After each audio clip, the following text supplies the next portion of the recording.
కీర్తనల గ్రంథము 56 అధ్యాయం 8వ వచనంలో ఈ విధంగా రాయబడి ఉంది. నా కన్నీళ్లు నీ బుడ్డిలో నుంచబడి ఉన్నవి, అవి నీ కవిలలో కనబడను కదా. కింద పుట్టినోట్లో పుస్తకం అని రాయబడి ఉంది. ప్రభు సన్నిధిలో మనం కార్చిన ప్రతి కన్నీరు ఆయన బుడ్డిలో నుంచబడి ఉంటున్నవి, అలాగే ఆయన పుస్తకములో అవి కనబడుచున్నవి. మనం కార్చిన ప్రతి కన్నీటి చుక్క దేవుని దృష్టిలో చాలా విలువైనది. దేవుడు కన్నీటి ప్రార్థనకు తగిన కాలమందు ప్రతిఫలం ఇచ్చుటకు సమర్థుడు, శక్తిమంతుడు.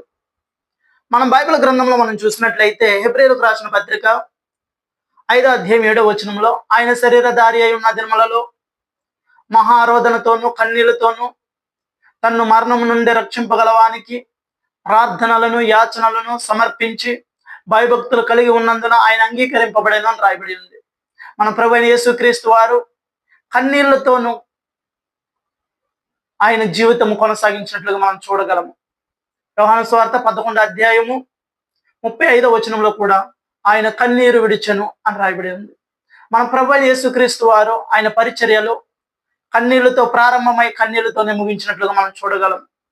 కాబట్టి ప్రియ దైవ జనాంగమా, ఈ రోజున బాధలైనా, కష్టాలైనా, వ్యాధులైనా, దుఃఖమైనా సరే ప్రభు సన్నిధిలో కార్చిన ప్రతి కన్నీటి సుఖకు దేవుడు ఖచ్చితంగా తగిన కాలమందు ప్రతిఫలం ఇవ్వడానికి సమర్థుడు, శక్తిమంతుడు.